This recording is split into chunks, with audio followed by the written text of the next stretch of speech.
Magandang araw. Ngayon nga pala ay nagkaayaan kaming mag-asawa na mamasyal sa Kinabuhayan River at sa Santa Lucia Falls. Titingnan namin kung marami ng tao ngayon. Kasi nga ngayon ay magmamahal na araw. At kapag kamahal na araw ay sikat na sikat ang lugar na yon. Dinarayo talaga yun ng mga turista. Ang Kinabuhayan River at ang Santa Lucia Falls. Tayo na naman ang aming aso. Nauuna pa sa amin. David, umuwi ka! Panda! Papunta sa Santa Lucia ay kakaliwa. Ang simbahan, yung sarap na simbahan ay makaliwa. At habang napapalapit sa simbahan ay mapapansin ninyo na napakarami ng tinda diyan. Kung tawagin niya nung araw ay mga sidera kasi nga ay magmamahal na araw na.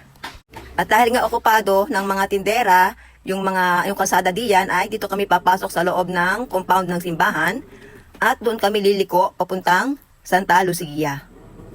Yan dapat yung kalsadang lilikuan pero dahil okupado nga ay dito kami kakaliwa sa loob ng compound ng simbahan ng Dolores. At paglabas diyan ay ang papunta na ng Santa Lucia.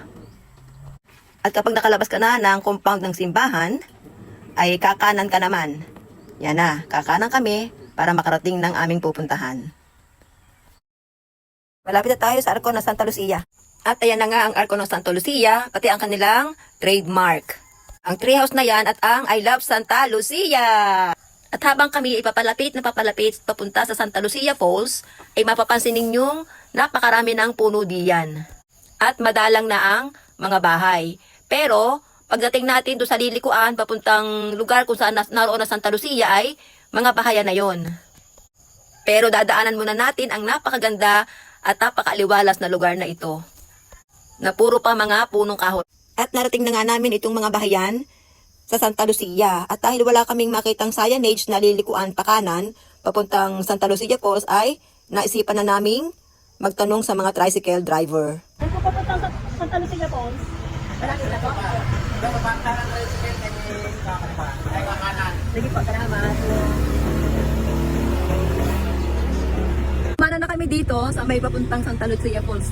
At nang kami nga ay maka-right turn na doon sa may paradahan ng tricycle ay dire-diretso na lamang ang kalsadang yan hanggang sa makarating ka sa Santa Lucia Falls.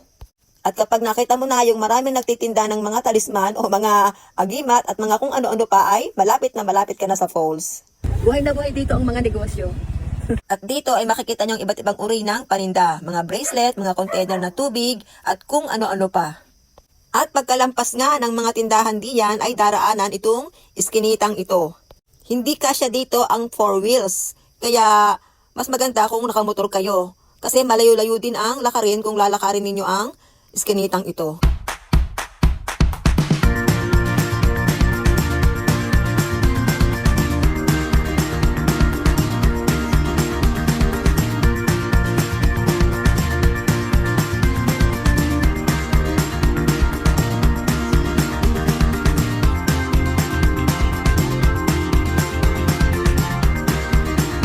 Welcome to Santa Lucia Falls. Yan. Maganda naman ang daan. Pagka kayo nakamotor, pasok ang inyong sasakyan. Pero pagka hindi po pasok dito ang 4 wheels, ano po? Hindi pasok ang 4 wheels.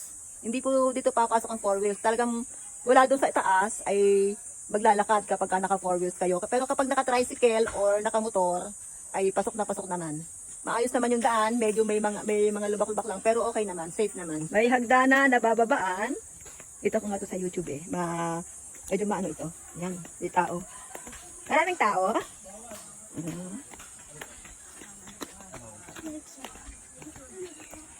Marami pong tao sa baba. Kunti pa lang po. Kunti pa lang. Magandang umaga. Magandang umaga din po. Magandang umaga.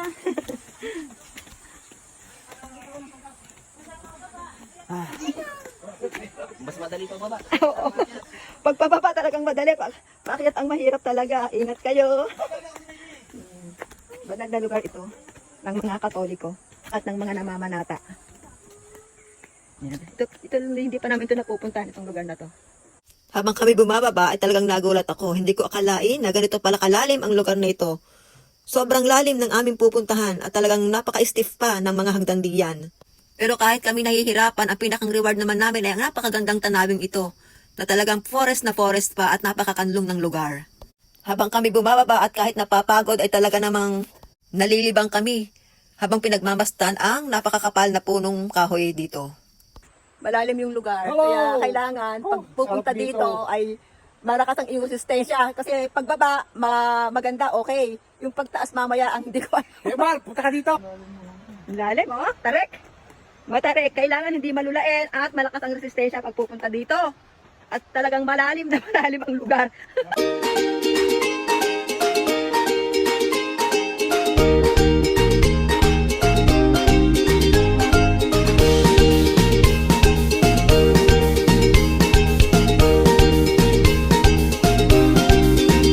Meron ditong spot na talagang napakatarik.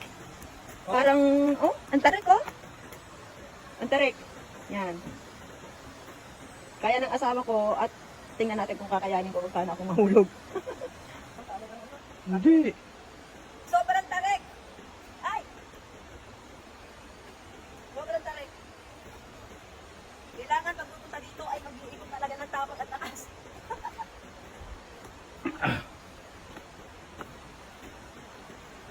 Ang tarik! Oh, grabe, hindi pa lang ini-islang ng gano'n. Ay, wala nang pag-islat ng tangol. Wala na eh. Sabi, islant yan. At pagkatapos nga ng matagal at matarik na pagbaba namin sa hagdanan ay narating namin ang lugar na ito. Ang pinakang ibaba kung saan naroroon ang Santa Lucia River. Napakaganda ng lugar na ito at nakakamangha yung bundok ng bato na nakapaligid dito. Kaya pala napakaraming tao ang dumadayo dito ay talagang napakaganda ng lugar na ito. Talagang masasabi mong napakaganda ng nilikha ng ating Panginoon. Ang ganda ng nature! Thank you, Lord! Salamat po sa magandang tanawin namin ito! At pagkatapos nga namin pagmasdan ang napakagandang Santa Lucia River ay pumunta naman kami sa kabilang side kung saan pinupuntahan ng mga tao upang sila ay maligo. At habang kami ay naglalakad ay ang asawa ko naman ang nagbibideo sa akin. At binibidyohan din niya itong napakagandang tanawin dito. Talagang manghang-mangha din siya sa napakagandang tanawin dito sa Santa Lucia River and Falls. Hindi naman kalayuan yung aming nilakbay. Dadaanan ulit namin yung hagdan ko saan kami bumaba kanina at diyan din kami aakyat mamaya. Nagkakatuwaan pa nga kami mag-asawa habang kami ay naglalakad at pinagmamasdan yung hagdan na aming aakyatin mamaya. Sabi ko ay kailangan ng lakas para maakyat namin ang hagdanang iyon. At iyan na nga ang kabilang side ng river. Diyan matatagpuan ang paliguan at yung tinatawag nilang buhok ni Maria. Ang buhok ni Maria ay parang falls. Mga baging na naglawit at sa mga baging na iyon doon tumutulo yung tubig. Kaya ang tawag doon ay buhok ni Maria. Puro batuhan ang iyong daraanan. Pero okay naman, kailangan lang mag-ingat kasi nga ay napakalalaki ng mga bato. Pero awa naman ng Diyos ay narating namin ng matiwasay ang lugar na ito. At nakita nga namin na marami pa rin ang naliligo. Siguro ay sila yung mga deboto na ayaw makipagsiksikan sa darating na mahal na araw. Kasi siguradong sa mahal na araw ay siksikang-siksikan dito. Dahil talagang dinadayo ang lugar na ito ng mga deboto. At nakita na nga namin agad ang tinatawag nilang buhok ni Maria. Ayan ang buhok ni Maria. Ito yung tinatawag na buhok ni Maria. Yun ang katawagan dito ng mga namamanata. Buhok ni Maria. Yan.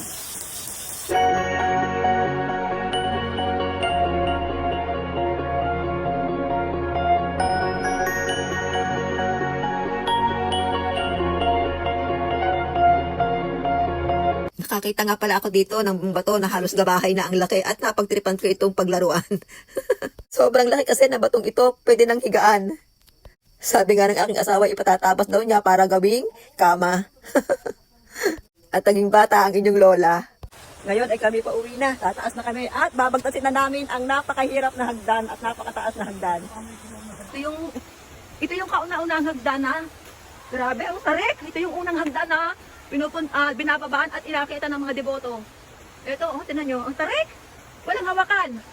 Walang hawakan yan. Itong dating unang hagdan. Oh. Talagang mga deboto lamang ang makakababa diyan at makakataas. Ang aking asawa ay aakyat na. Aba, titigil ka ha? Titigil ka pagkapagod ka na.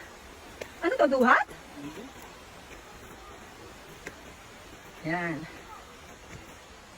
Saka, isang hagdan pa lang, hinahapo na ako. Aray ko. Ayan. Magandang umaga po. Oh, dito tayo akyat. Nakalamampas ka pa. Lakad, ikaw na. Gubelo ka. Gubelo daw muna.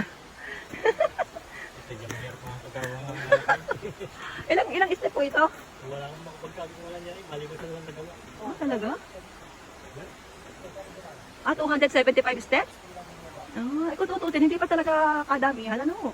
Pero yung tarik, Magtalik lang. yung sobrang tarik ay ano? Yan naman yung ginawa yung duminding eh. Kaya lang ganyan yung ganyan. Ganyan yung marami na lang sa kumiktik. Ah, nakakalusin din yung mga may sakit? Ito, parang tutog. Nalagawa lang yun sa palit ng binyag. Ah, okay. Ano po pangalan niyo, Tay?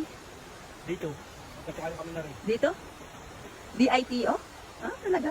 Tatay dito, oh. Sila ay talaga pupunta dito. Taon-taon po yun. Ang taga rito kami. Ah, taga dito po kayo? Ito na kanila. Ah, dito na nakandila. Ah, okay.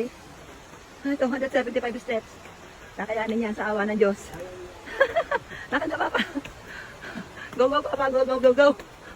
Dito na naman mahirap eh. Sabi, pinakang stiff na yan. Napaka-stiff. Sobrang stiff itong isang hagdan na ito. Yan. Ito yung pinakang stiff, oh. Tingnan nyo. Yan. Sobrang matarik. Ito yung pinakang matarik sa lahat. Pero yung iba naman, tama-tama lang.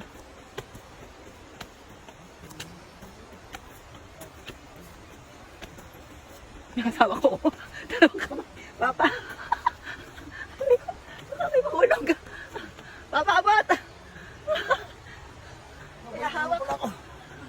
Haba mo. Yan.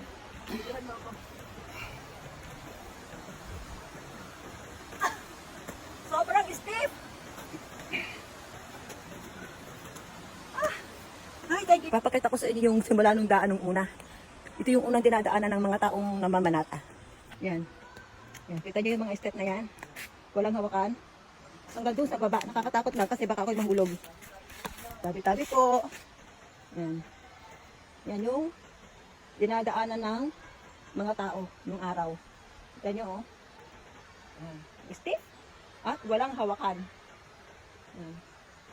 Sabi nung nakausap namin kanina na dalawang lalaki doon nagtitinda ng kandila, ultimo daw mga may sakit ay nakakababa dito. Sa sobrang stiff, sobrang taas na hagdan na ito, yung mga may sakit na pinapaliguan sa ilog ay talagang pinipilit makababa at nakakaya naman bumaba at tumaas. Siyempre sa pananampalataya yun, sa pananampalataya. Pero sana ay matutunan din nilang sumampalataya sa tunay na Diyos. Kasi pag tunay na Diyos, kahit hindi ka na pumunta kung saan-saang lugar, pag ikay may sakit, pag nanampalataya ka sa Kanya, sa Panginoong Kristo, gagaling at gagaling ka. Manampalataya tayo sa tunay na Diyos. Ang ating Panginoong Kristo lamang ang makapagpapagaling.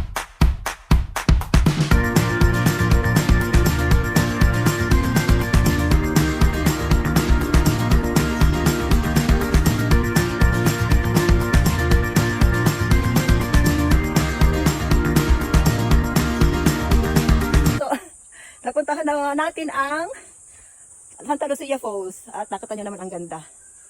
So, yung mga gustong pumunta dito, hindi lamang mga namamanata ang pwedeng pumunta. Kahit yung mga nature lover, talagang pwede ninyong puntahan. Ang kagandahan ng Santa Lucia Falls. At ang makita din natin ang kagandahang nilikha ng ating Panginoon. Pupunta naman kami ngayon sa Kinabuhayan River. Yan. Salamat po at God bless!